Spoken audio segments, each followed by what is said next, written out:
the vortex. There's no way around.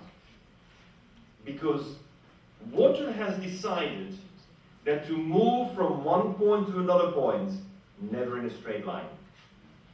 The shortest distance between 2 points may be a straight line, but that is the most energy-intensive way to go from one to the other, because of friction. And air and water has decided in order to reduce the friction, it must swirl in vortices. Swirling movements.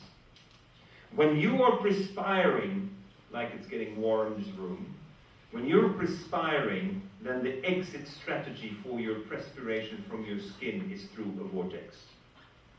It's swirling out. Because otherwise, your membrane, the skin, wouldn't function. If it would go in a straight line, then everything would come out.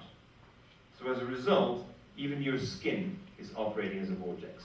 Your blood going through your veins is not moving in a straight line. It's moving in a swirling line. Actually, double swirls this way and this way. And that is why the blood reduces friction. Because otherwise it would have too much friction. So everything moves from our blood to the water, to the air. Everything moves in swirls. Because that reduces friction. And so therefore that movement is a very important one.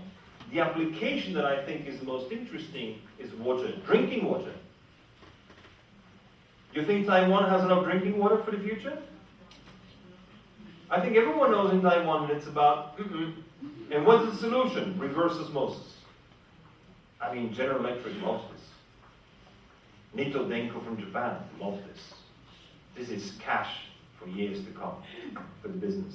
This is taxing the citizens. Here is the invention from an American-Swedish team where they're generating a swirling movement and the water moves, but since it's in a straight pipe, it bounces against the sides, and since it bounces against the sides, all dirt particles, all air particles go to the center, and they're flushed out.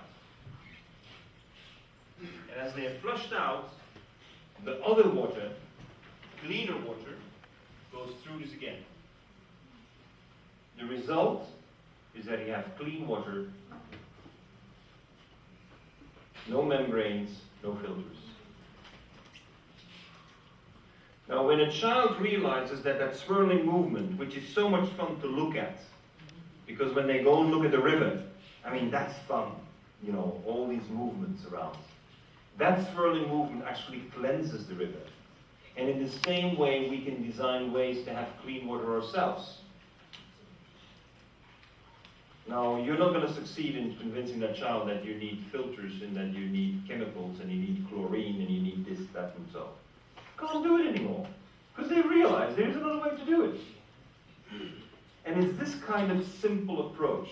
That's the story of the mountain goat, which was the highly debated story. The story of the mountain goat is that water moves in an incredible way, and the science of water, we've barely started to understand. Barely started. We don't know it very well. But it gives you a lot of inspiration.